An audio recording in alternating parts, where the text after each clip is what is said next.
The rushing water rose with terrifying speed as Sophia Farrington clung desperately to the wooden railings of Watson's Creek crossing, her knuckles white with effort against the surging current that had already swept away her horse. The spring storm had transformed the normally placid creek into a raging torrent, the bridge groaning beneath her feet as debris slammed against its supports. She'd been a fool to attempt the crossing, but the letter in her satchel had to reach Prosperity. Her sister's life depended on it. Sophia felt the wooden plank beneath her boot splinter and give way. She screamed as the frigid water engulfed her, dragging her downstream. The weight of her sodden skirts pulled her under, the world becoming a churning, muddy blur. Fighting against the current, she clawed toward the surface, lungs burning. Just as her strength began to fail, a strong hand gripped her wrist. Through the spray of water, she glimpsed a man leaning perilously far from the riverbank, his other hand anchored around a half-submerged tree root. "I've got you," he shouted over the roar of the water. "Don't let go," Sophia gasped for air as he pulled, his grip unyielding despite the current trying to tear her away. Their eyes locked his an intense blue beneath the brim of a worn cowboy hat, and in that moment, something deeper than mere rescue passed between them. "I won't," she promised, though her voice was lost to the storm. Quinn Garrison had been tracking a stray from his herd when the storm broke, forcing him to seek shelter beneath an outcropping near the creek. He'd witnessed the woman's desperate attempt to cross the failing bridge, seen her horse bolt when lightning struck too close. When the bridge gave way, he'd acted on instinct, racing down the embankment and extending his hand just as she was swept past. Now, with her fingers locked in his, he dug his boots into the muddy bank and pulled with all his might. The muscles in his shoulders burned with the effort, but he refused to relinquish his grip. Inch by agonizing inch, he drew her toward the shore until, with one final heave, he pulled her from the water's clutches. They collapsed together on the muddy bank, chests heaving, the rain still pelting down around them. Quinn scrambled to his feet first, helping Sophia up and guiding her beneath the rocky overhang where his horse was tethered. "Thank you," Sophia managed between chattering teeth. "I thought I was certain. Don't mention it, madam," Quinn replied, shrugging off his duster and wrapping it around her trembling shoulders. No man worth his salt would have done differently. He busied himself gathering kindling from the dry area beneath the overhang, avoiding her gaze as he worked to start a fire. "My name is Sophia Farrington," she offered, watching his hands coax a small flame from the kindling. "I was heading to Prosperity." "Quinn Garrison," he replied, glancing up briefly. "Foreman at the Singing Arrow Ranch about 10 miles east of here." The fire caught, casting a warm glow that illuminated her face. Quinn felt something catch in his chest at the sight, despite being soaked to the bone and covered in mud. She was striking, with intelligent hazel eyes and a determined set to her jaw. "Prosperity's a hard day's ride even in good weather," Quinn continued, trying to focus on practical matters. "And with the creek running like this, there's no crossing for miles. You're welcome to shelter at the ranch until the waters recede." Sophia clutched the letter in her pocket, its paper now sodden. "I have urgent business, my sister," she broke off, swaying slightly. Quinn moved quickly to steady her. "Whatever your business, it'll have to wait until you're dry and the storm passes. You're no good to anyone half drowned." His hand lingered on her arm longer than necessary, and when she looked up, their faces were unexpectedly close. Quinn cleared his throat and stepped back. "We'll head out once the rain eases," he said gruffly, turning his attention back to the fire. "Might be a few hours." Sophia nodded, sinking down beside the growing flames. As the heat began to penetrate her chilled bones, she studied the man who had saved her life. He moved with an economy of motion that spoke of years in the saddle, his face weathered by sun and wind. Yet there was a gentleness to him that belied his rugged appearance, evident in the way he tended the fire and ensured she had the driest spot to rest. "Have you been at the Singing Arrow long?" she asked, seeking distraction from her predicament. 8 years, Quinn replied. "Started as a hand, worked my way up." He hesitated, then added, "The owner, Mr. Hammond, he's getting on in years, trusts me to run things now." Sophia wrapped his coat tighter around herself, and before the Singing Arrow, a shadow crossed his face. moved around a lot, Texas mostly. Then Kansas, cattle drives. He poked at the fire, sending sparks upward. What brings you to prosperity, if you don't mind my asking? Sophia considered how much to share with this stranger, but he had saved her life, and something in his steady gaze encouraged trust. My sister married a man from prosperity 5 years ago, a banker named Howard Wells. She twisted her hands in her lap. Her letters were always carefully worded, but her last one had a hidden message. She's in trouble and I'm the only family she has left. Quinn's expression darkened. Wells. I know of him. Has a fine house on the hill. He didn't elaborate, but his tone suggested the knowledge wasn't favorable. They fell into silence as the rain continued to drum on the rocks above them. Sophia fought against exhaustion, but eventually, lulled by the warmth and rhythm of the rainfall, she drifted into an uneasy sleep. She woke to Quinn gently shaking her shoulder. Storm's letting up, he said. We should move before dark. Outside, the world was transformed. The creek had swelled even further, carrying broken timber and uprooted brush in its churning waters. The bridge was completely gone, with only splintered posts marking where it had stood. My horse, Sophia said, scanning the devastation. If it's smart, it headed for higher ground, Quinn replied, untethering his own mount. We can send word once we reach the ranch. He helped her onto his horse, a sturdy dun gelding, before swinging up behind her. Sophia was acutely aware of his chest against her back, his arms on either side as he took the reins. They rode in silence, picking their way through the sodden landscape as the rain diminished to a fine mist. The Singing Arrow Ranch emerged from the gloom as twilight descended, a sprawling complex of buildings nestled in a valley protected by pine-covered hills. Lights glowed in the windows of the main house and bunkhouse, and smoke curled from several chimneys. Home, Quinn said simply as they approached. Several ranch hands emerged from the bunkhouse at their arrival, expressions shifting from concern to curiosity at the sight of Sophia. Jeb, Quinn called to an older man with a grizzled beard, Miss Farrington here got caught at Watson's Creek crossing. Bridge is gone. She'll need lodging tonight. Jeb nodded, taking the reins as Quinn dismounted and helped Sophia down. Her legs buckled slightly after the long ride, and Quinn's hand lingered at her waist to steady her. Martha can see to the lady, Jeb suggested, gesturing toward the main house. Cook's likely got supper waiting for you two, boss. Quinn guided Sophia toward the substantial 2-story house. Martha's our housekeeper, he explained. She'll find you some dry clothes and a hot meal. Inside, they were met by a plump, gray-haired woman who clucked with concern at Sophia's bedraggled appearance. Land's sake, child, you look half drowned. Come with me right away. Martha whisked Sophia upstairs, running a bath and finding her a simple but clean dress that, while a bit large, was infinitely better than her ruined garments. By the time Sophia descended to the dining room, she felt somewhat restored, though worry for her sister still gnawed at her. Quinn awaited her, freshly changed himself into clean trousers and a button-down shirt that stretched across his broad shoulders. He stood as she entered, an oddly formal gesture that caught her by surprise. You look much improved, Miss Farrington, he said, pulling out a chair for her. Please call me Sophia, she replied, taking the offered seat. After fishing someone from a creek, I think formality is somewhat redundant. A hint of a smile tugged at his lips. Sophia, then. Martha served a hearty meal of beef stew and fresh bread. As they ate, Quinn explained that the ranch owner, Mr. Hammond, was currently in Denver on business, leaving him in charge. The ranch ran several hundred head of cattle across thousands of acres, with a dozen permanent hands and more during roundup season. And you? He asked between bites. Where do you call home? St. Louis, most recently, Sophia answered. Our parents died 3 years ago. I've been teaching at a girls' school there while Clara, my sister, came west with her husband. She pushed her stew around the plate. I should have visited sooner, the letters. Something changed about 6 months ago. The tone, words she would never use. Quinn studied her thoughtfully. Wells has a reputation as a hard businessman, some would say ruthless. He hesitated before continuing. There have been rumors, properties foreclosed under questionable circumstances.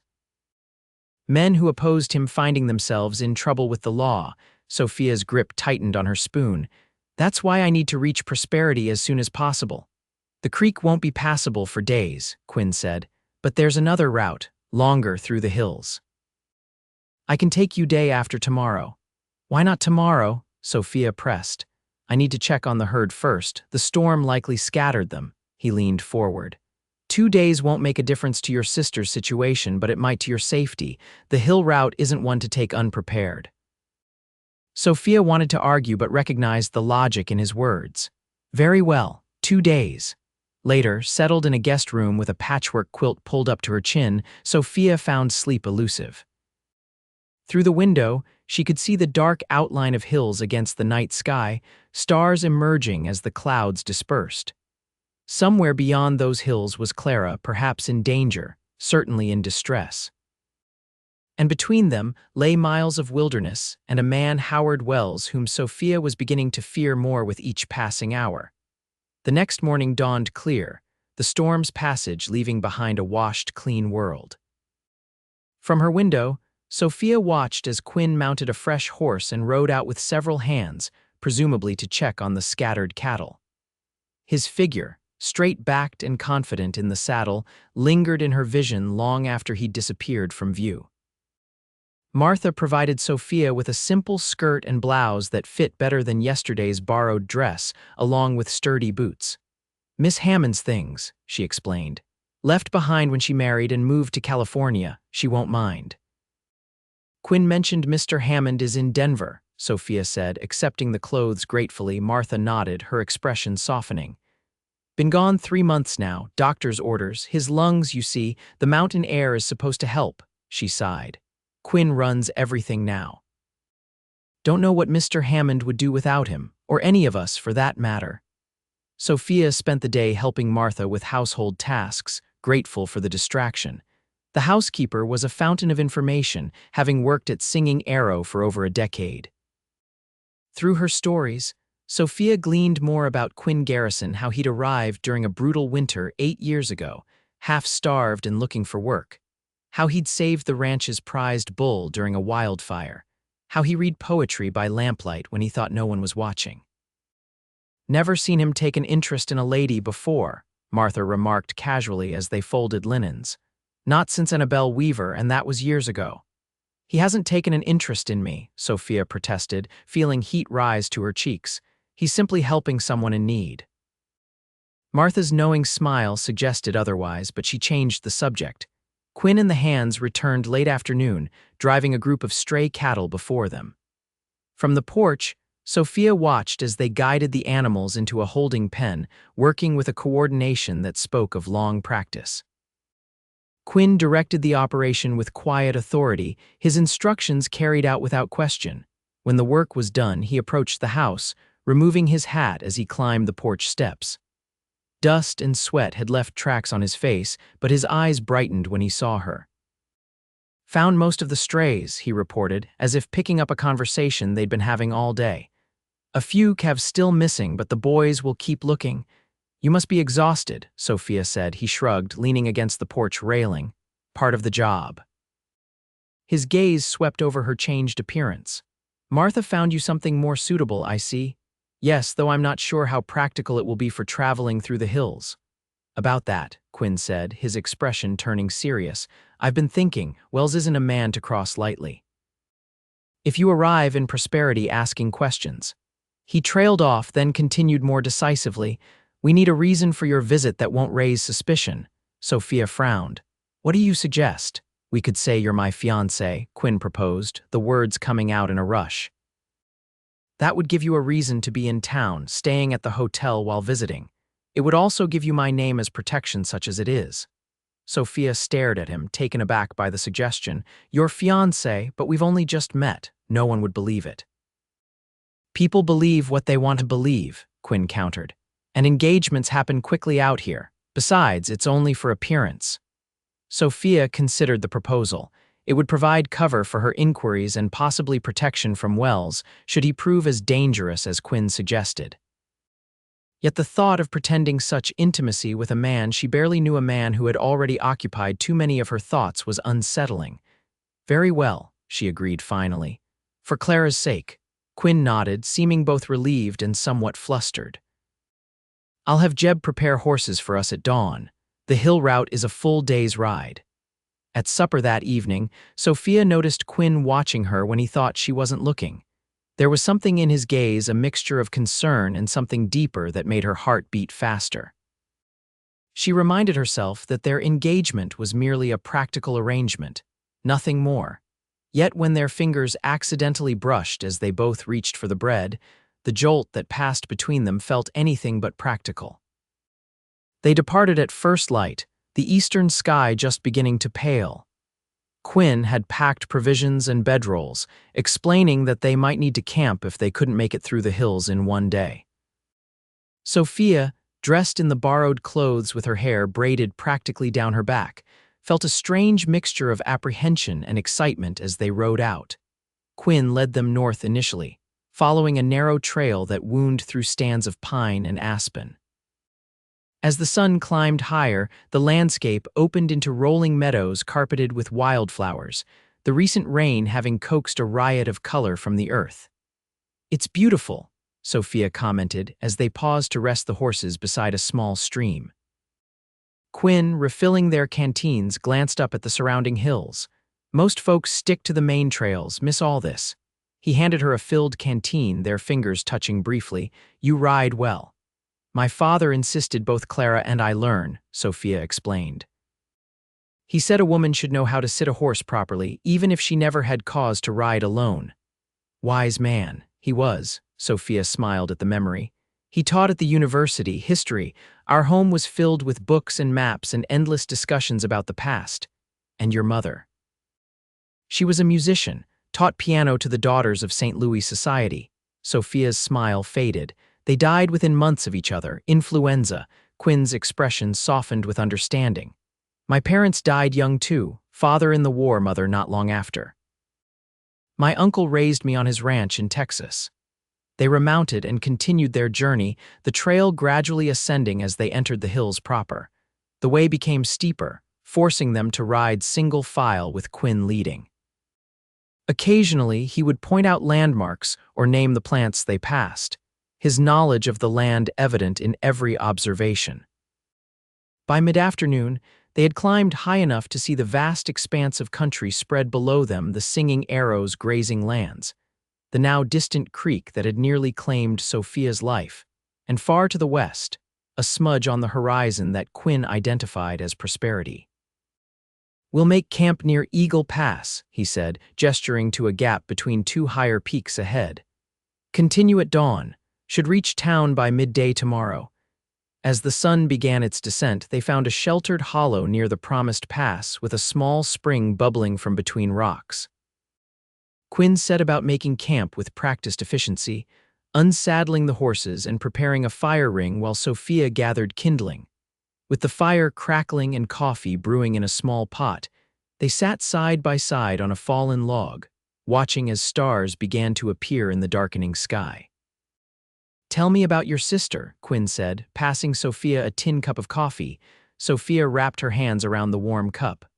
"Clara was always the adventurous one, beautiful, headstrong. When Howard Wells came to St. Louis on business and began courting her, she was swept away by his tales of opportunity in the West." She sipped the strong brew. "Our parents were still alive then. They had reservations about the age difference, how little we knew of him, but Clara was determined. And after they married, her letters were full of descriptions of their fine house, the society and prosperity, the deference shown to a banker's wife." Sophia's voice tightened. "But between the lines, I could sense her loneliness. Wells was often away on business, they had no children. Then, after our parents died, the letters became less frequent, more formal." Quinn listened intently, his expression grave. "The last letter, the one with the hidden message. She wrote about planting roses varieties our mother grew, but hidden in the description was a pattern." Sophia closed her eyes, recalling the words. "The first letter of each variety spelled 'help me,' and she enclosed a pressed flower, not a rose, but nightshade. Mother always said it meant danger." Quinn was silent for a long moment. "Wells keeps his wife isolated. Few in town interact with her regularly. There's talk that she's fragile." "Clara is many things, but fragile isn't one of them," Sophia said firmly. If she's asking for help, she needs it. The fire popped, sending sparks upward. In the growing darkness, Quinn's face was illuminated in golden light and shadow, his eyes reflecting the flames as he studied her. "You're very brave," he said quietly. "Coming all this way alone based on a message that others might have missed." "Not brave, just determined." Sophia met his gaze. "She's all the family I have left." "Family is worth fighting for," Quinn agreed, something unreadable passing across his features. They prepared their bedrolls on opposite sides of the fire, but as the night deepened and the temperature dropped, Sophia found herself shivering despite the blankets. Quinn noticed her discomfort and, without comment, moved his bedroll closer to hers, positioning himself between her and the slight breeze that whispered through their campsite. "Thank you," she murmured, grateful for the added protection. "Sleep," he replied simply. "Tomorrow will come early enough." As Sophia drifted towards sleep, she was aware of Quinn's steady presence nearby, his breathing a reassuring rhythm in the wilderness night. For the first time since receiving Clara's letter, she felt not alone in her worry. Morning brought mist curling through the pines and the distant cry of an eagle. They broke camp quickly, eating a simple breakfast of jerky and hardtack before continuing their journey. The trail narrowed further as they descended the western side of the hills, requiring careful navigation of switchbacks and rocky passages. By mid-morning, they emerged from the hills onto a broad plateau. In the distance, the town of Prosperity was visible, a collection of buildings clustered around a main street, with scattered farms and homesteads in the surrounding valley. "Wells Bank is on the main street," Quinn said as they rode. "His house is north of town, on the hill." "Can't miss it, biggest place around." Sophia nodded, her stomach tightening with anxiety as they approached civilization. Soon she would need to play the role of Quinn's fiancé, a deception that now seemed more complicated than it had back at the ranch. "We should establish our story," she suggested. "How we met, when we became engaged." Quinn considered this. "Simple is best. Say we met last fall when I was in St. Louis on business for the ranch. Correspondence led to an engagement this spring. And I'm visiting to meet your employer and see where I'll be living after the wedding," Sophia finished. "That explains my presence without raising suspicion." "Exactly." Quinn glanced at her. "We should use your real name, easier to remember. But if anyone asks detailed questions about St. Louis, let me handle it. Wells has connections there, he might know enough to catch inconsistencies." As they neared the outskirts of town, Quinn reached across to take her hand, his calloused palm warm against hers. "From now on, we're engaged," he said, his voice low. "That means certain expectations. We'll need to act the part." Sophia nodded, oddly breathless. "Of course." They rode down Prosperity's main street side by side, drawing curious glances from townspeople going about their business. The street was lined with false-fronted buildings, a general store, saloon, blacksmith, and at its center, the imposing two-story stone edifice of Wells' Territorial Bank and Trust. Quinn guided them to a modestly sized hotel on the quieter end of the street. As he helped Sophia dismount, his hands lingering at her waist, she was acutely aware of watching eyes. "Ready, darling?" he asked, loud enough for the hotel clerk who had emerged onto the porch to hear. Sophia summoned a smile, slipping her arm through his. "Of course, my dear." Inside, Quinn signed the register with a flourish. "My fiancée, Miss Farrington, will require your best room," he told the clerk, a thin man with spectacles perched on his nose. "I'll be staying at the Cattleman's Lodge down the street." The clerk peered at Sophia with undisguised curiosity. "Certainly, Mr. Garrison. We're honored to host the lady. Will you be in Prosperity long, miss?" "Just a short visit," Sophia replied with a practiced smile. "Quinn has told me so much about the town, I simply had to see it for myself before our wedding." "A wise decision indeed," the clerk nodded. "Prosperity is the jewel of the territory, thanks in no small part to Mr. Wells' investments." Quinn's expression remained pleasantly neutral, though Sophia felt his arm tense beneath her hand. "We'll be dining at the hotel this evening," he said. "After Miss Farrington has had a chance to rest from our journey." Once Sophia was settled in her room, a clean if sparse chamber with a window overlooking the main street, Quinn outlined their plan. "I'll make inquiries about Wells' movements. he said, keeping his voice low despite the closed door. Find out when he's likely to be at the bank versus at home. Meanwhile, you should establish yourself as my fiancé, perhaps shop for fabric or visit the milliner, perfectly natural activities that won't raise suspicion. And Clara, Sophia pressed, how do I see her? Wells' house has a garden where she's known to walk sometimes, Quinn replied. If we can determine his schedule, you might be able to approach her there without him knowing. It was a tenuous plan, dependent on many factors beyond their control, but it was a starting point. Quinn left shortly after, promising to return for dinner, while Sophia freshened up and prepared to play her role as the excited bride-to-be. The afternoon passed in a blur of calculated appearances. Sophia visited the general store, admiring fabrics and discussing wedding plans with the shopkeeper's wife, who was delighted to meet Quinn Garrison's intended. She learned that Howard Wells was indeed at the bank that day, but would be departing for business in Denver, the following morning information that sent a surge of hope through her. By the time Quinn arrived for dinner, Sophia had gathered substantial intelligence from the town's chatty shopkeepers, most significantly that Clara Wells rarely left the house except for Sunday church services and occasional walks in the hilltop garden. They shared this information over dinner in the hotel's small dining room, speaking in low voices between louder exchanges, clearly meant for other diners to overhear affectionate comments about wedding plans and their future together at Singing Arrow. Wells leaves for Denver on the morning stage, Quinn confirmed, cutting his steak. According to the gossip at the Cattleman's Lodge, he'll be gone at least a week.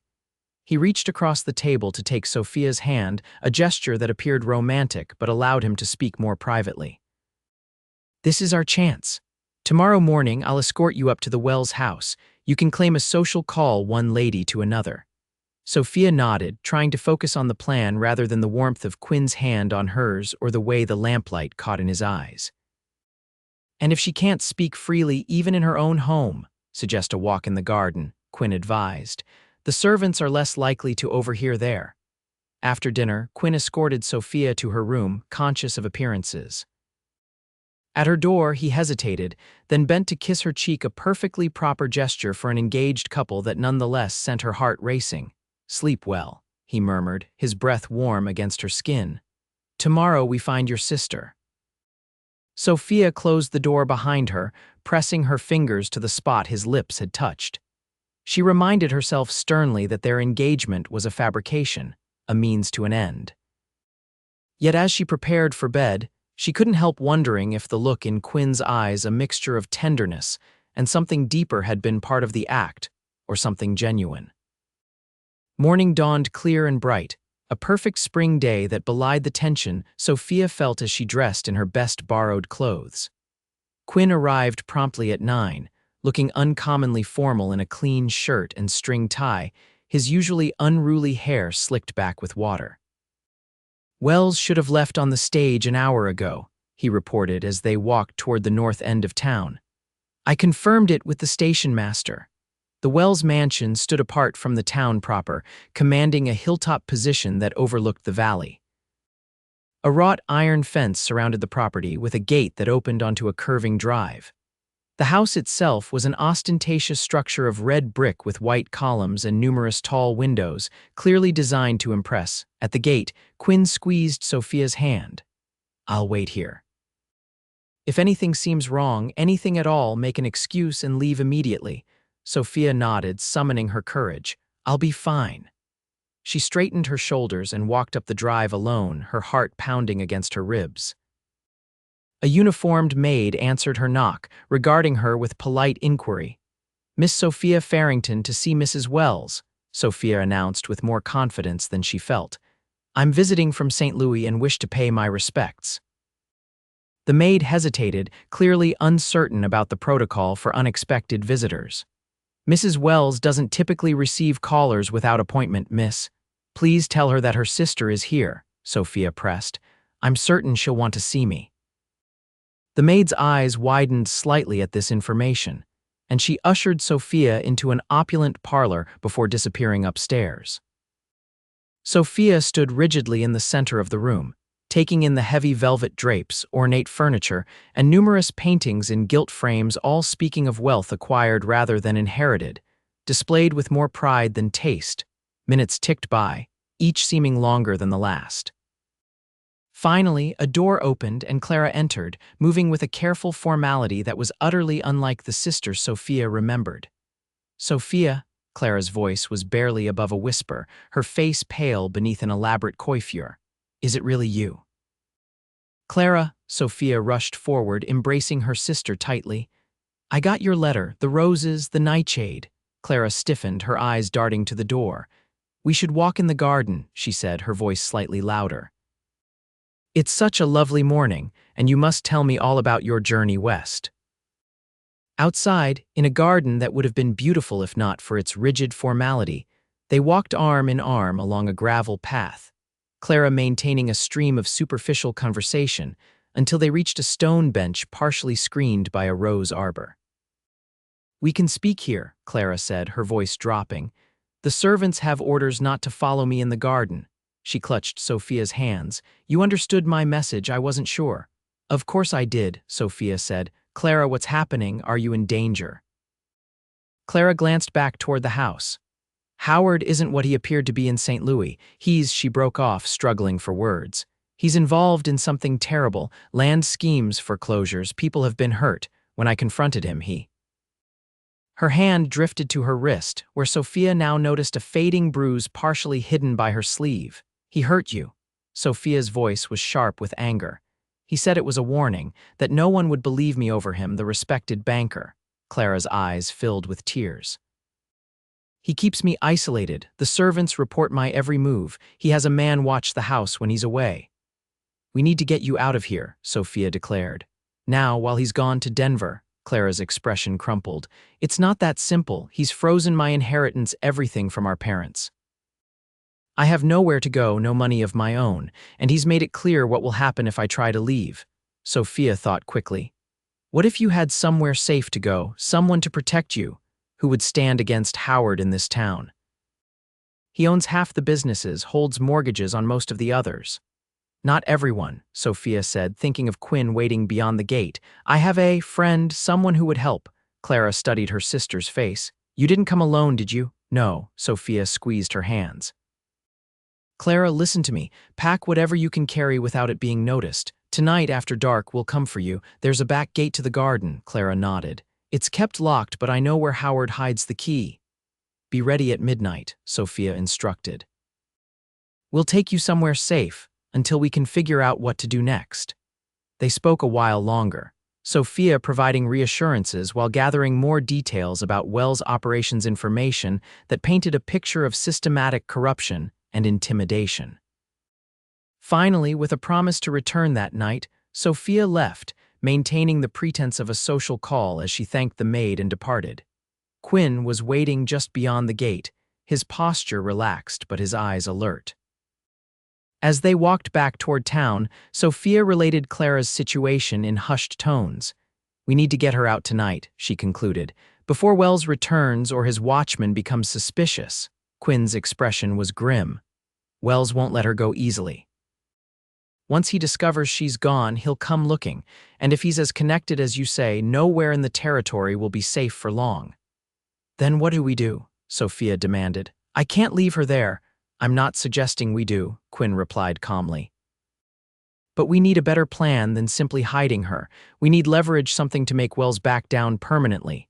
Clara mentioned documents, Sophia said. "Papers in his study that prove his schemes. If we had those, that changes things." Quinn's eyes narrowed thoughtfully. "Evidence like that could be taken to the territorial judge. Wells might control prosperity, but he doesn't control the law in Denver." They spent the afternoon refining their plan.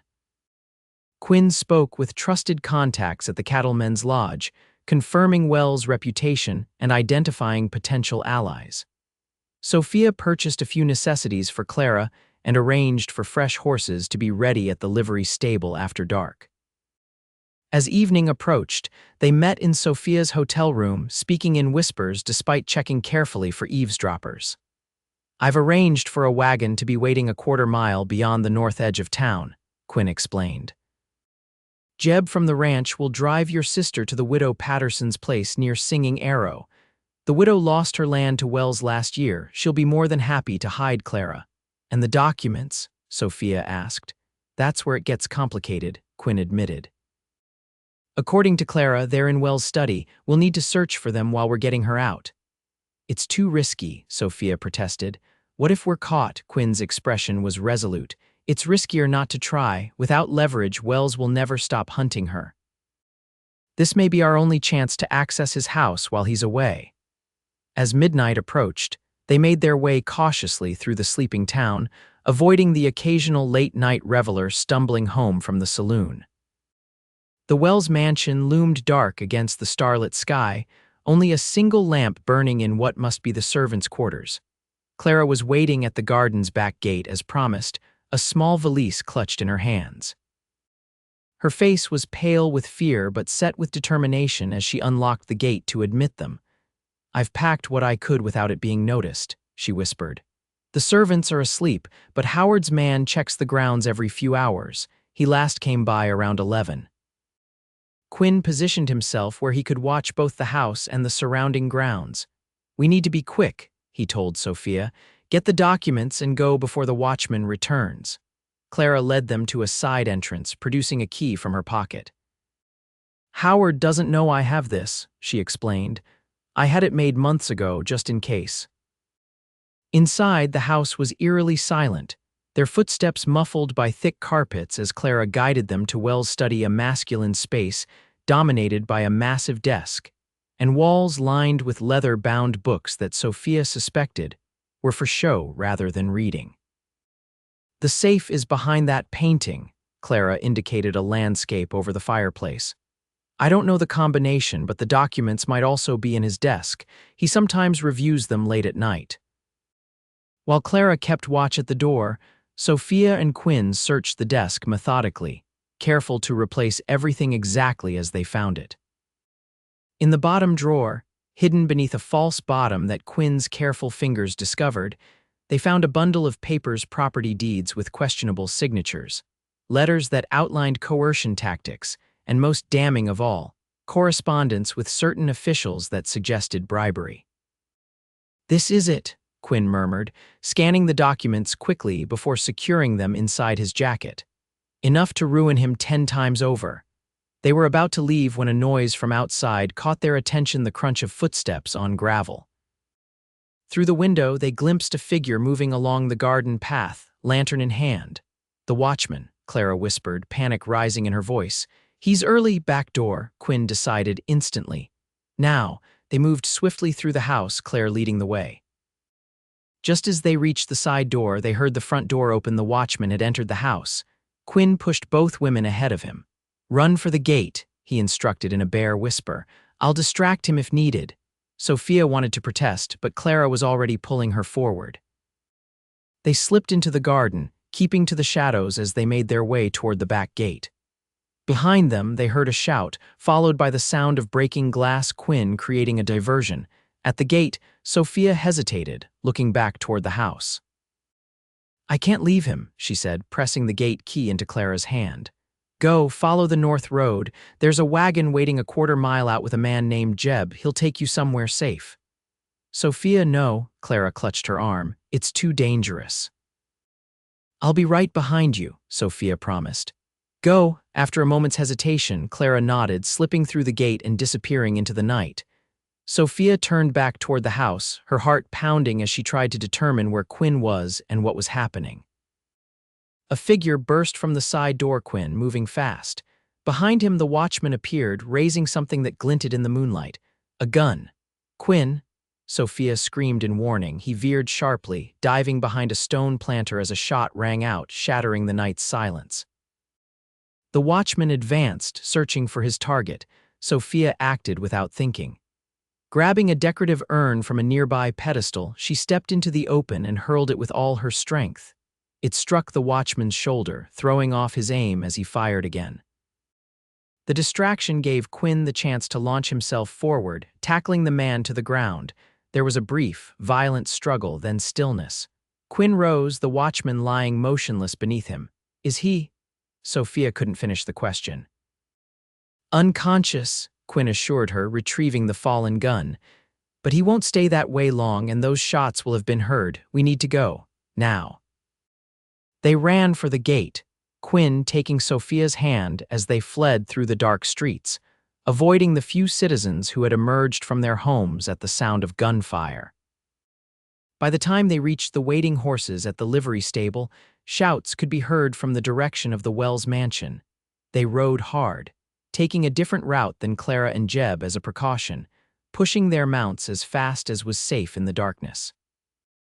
Only when they were miles from Prosperity, hidden in a stand of trees, did they pause to catch their breath. "The documents?" Sophia asked anxiously. Quinn patted his jacket. "Safe. We've got him, Sophia. Once these reach the territorial judge, Wells' days of power are over." Relief washed over her, followed immediately by concern. "Clara, Jeb will get her to the widow's place," Quinn assured her. "No one will think to look for her there." In the pale moonlight filtering through the trees, Sophia could see a dark stain on Quinn's sleeve. "You're hurt," she gasped, reaching for him. "It's nothing," he dismissed, though he winced when she touched his arm.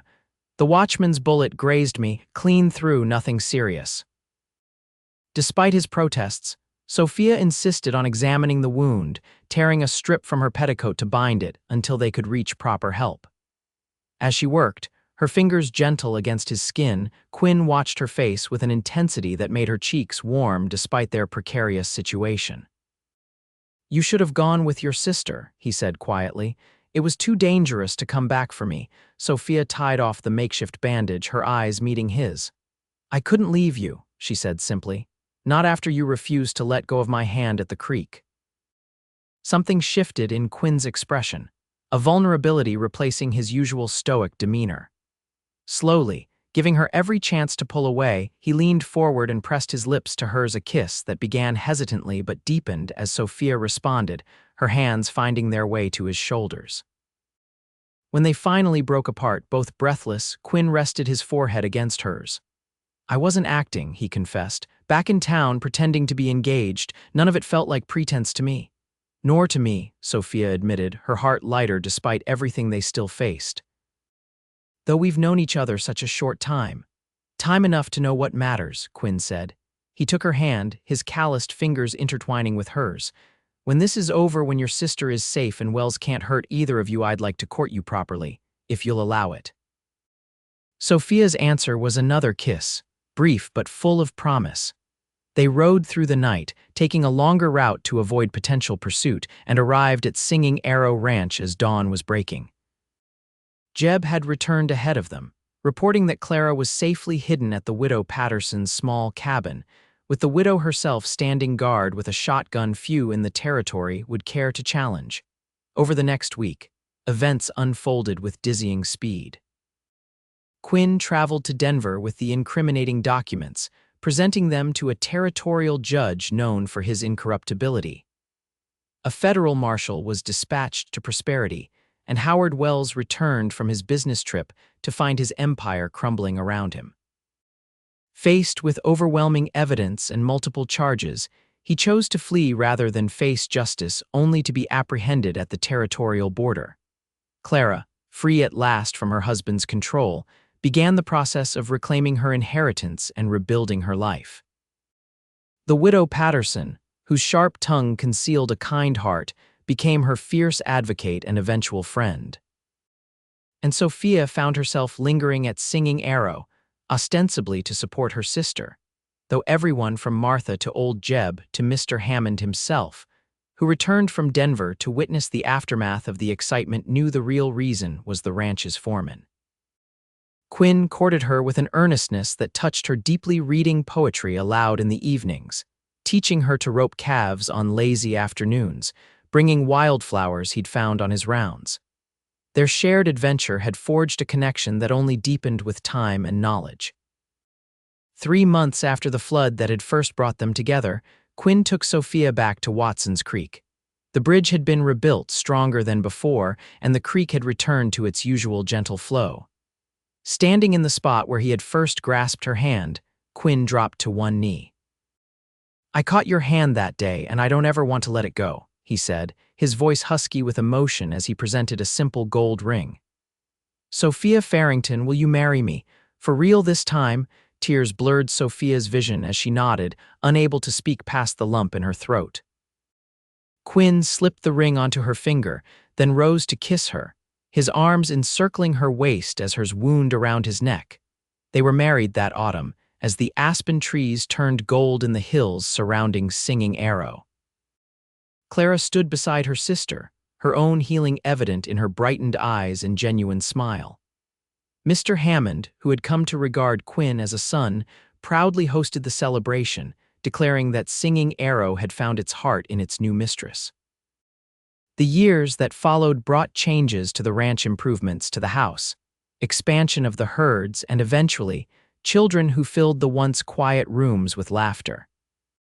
Quinn and Sophia's firstborn, a daughter with her father's blue eyes and her mother's determined spirit, took her first steps in the garden Martha had expanded, toddling between rows of roses that Clara had helped plant on her frequent visits.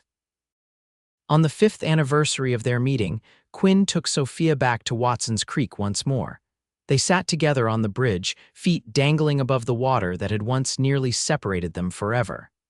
Do you ever think about how different things might have been? Sophia asked, leaning her head against her husband's shoulder. If you hadn't been tracking that stray, if I'd tried a different crossing, Quinn's arm tightened around her. Every day, he admitted. But then I look at you, at our children, at the life we've built, and I know that some things are meant to be. He turned to kiss her, as tenderly as if it were their first time. That current was strong, but my grip was stronger. I wasn't about to let go then, and I'm not letting go now. Good, Sophia replied, smiling against his lips, because neither am I. Below them, the creek flowed onward, its waters catching the late afternoon sun and transforming it into 1,000 glittering diamonds not unlike the light in their eyes as they made their way home, hand in hand, their grip on each other as sure as it had been from the very beginning.